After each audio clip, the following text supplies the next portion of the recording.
Buenas noches, soy el psicólogo Carlos Adán de Abajo, desde Guadalajara, Jalisco, México, a casi mediados de noviembre de 2021.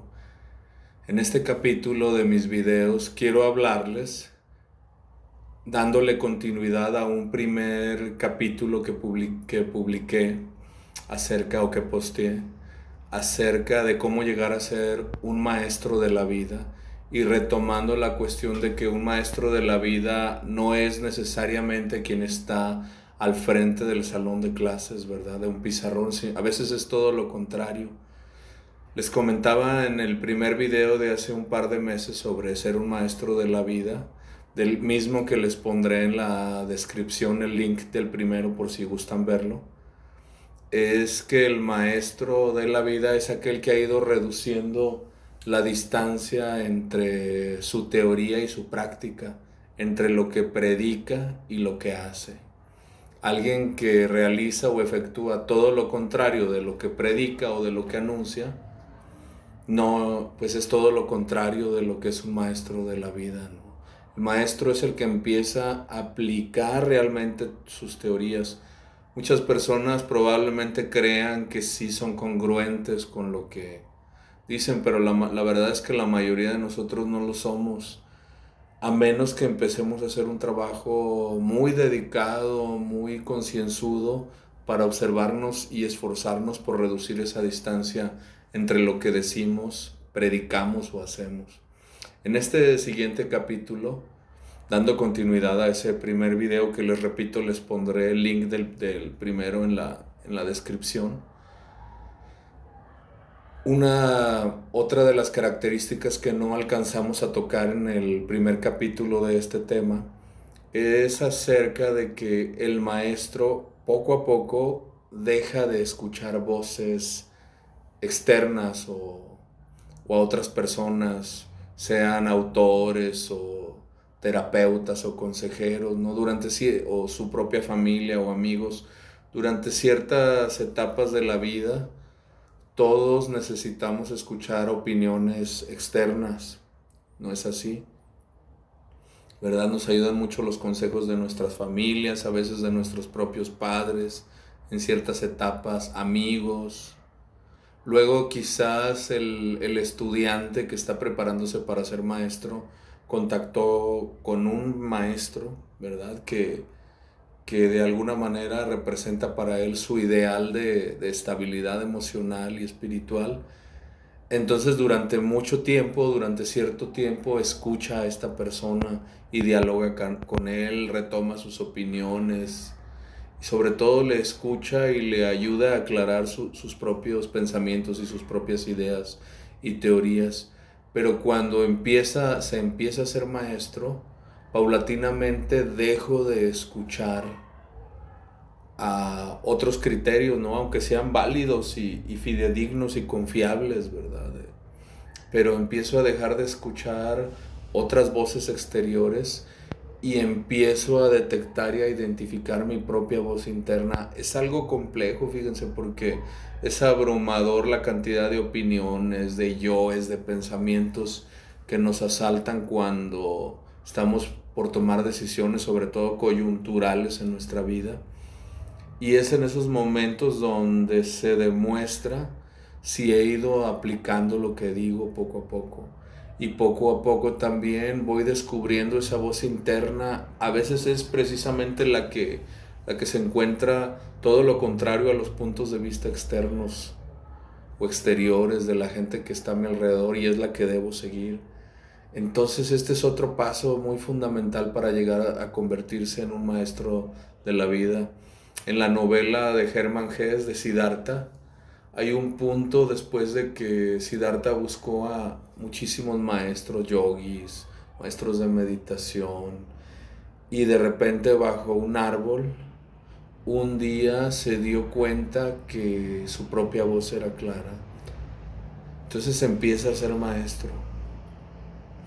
El segundo punto que vamos a tratar el día de hoy para llegar a convertirme en maestro de la vida, además de todos los anteriores, la reducción de la teoría y la práctica, aprender a identificar mi propia voz interior, que también es muy importante, es la capacidad de ir resolviendo mis propios problemas de toda suerte y toda la índole por mí mismo.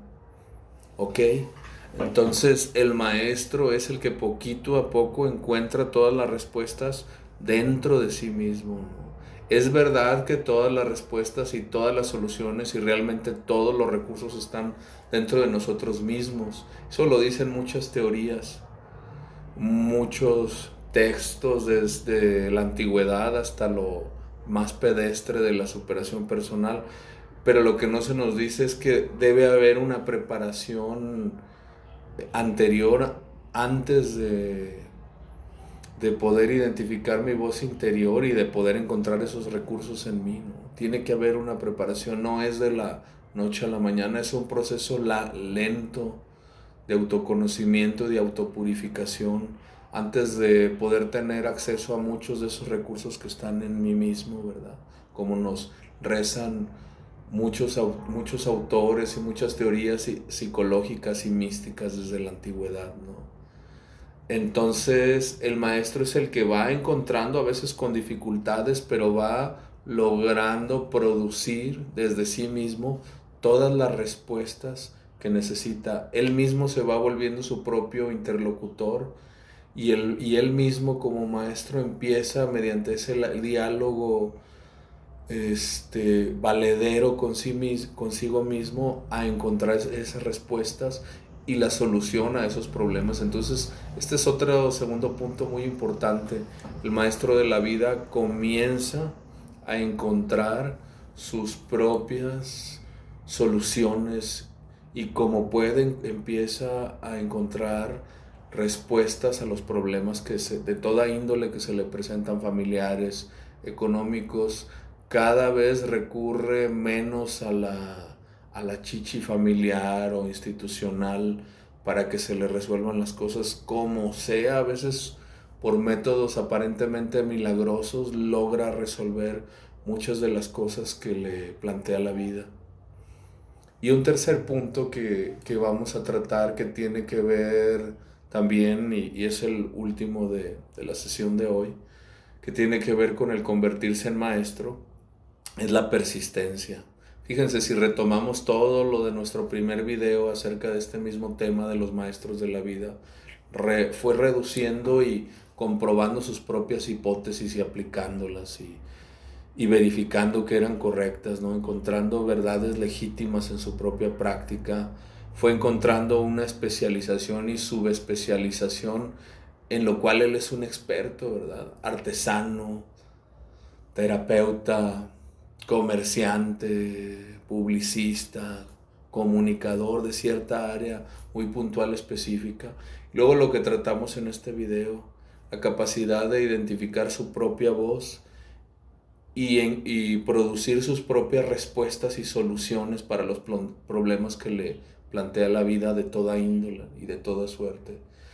Y el tercero y último para cerrar este tema y este capítulo y esta serie de 2 videos es la persistencia. Un maestro es alguien que a lo largo de muchos años lo conocimos y ha perseverado y permanecido en el mismo tópico, ¿verdad? Que era su subespecialización. Por ejemplo, yo encontré la psicología cuando tenía 17 años, ¿verdad? Comencé a leerla a partir de libros indirectos y por muchos años he permanecido, a pesar de incluso crisis mentales, psiquiátricas incluso, y he permanecido en ella y me ha dado para vivirlo. De alguna manera sí me he convertido en un maestro de la psicología, pero lo mismo encontramos gente que se ha dedicado, por ejemplo, a elaborar el pan artesanal, por ejemplo, o medicina naturista, ¿verdad? O medicina de alguna manera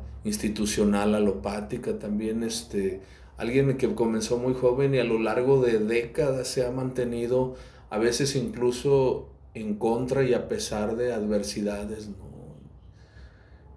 En donde tal vez todo fuera contrario a que pudiera ejercer, dedicarse y sobrevivir de lo que ha escogido.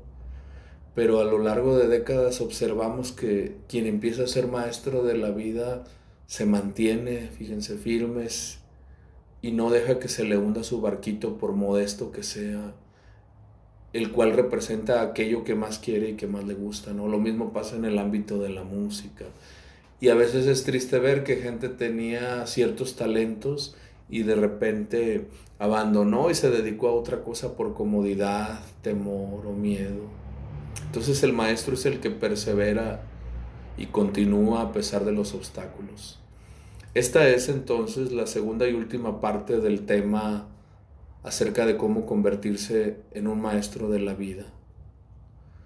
Y en ella hablamos pues de 3 puntos o 3 cosas muy importantes que se complementan con el primer video del cual les hablamos y pondremos en la descripción el link, ¿verdad? El primero es la capacidad de encontrar mi voz interior en medio de todas las voces y todos los discursos externos que a veces son contrarios a precisamente mi voz interna y seguirla.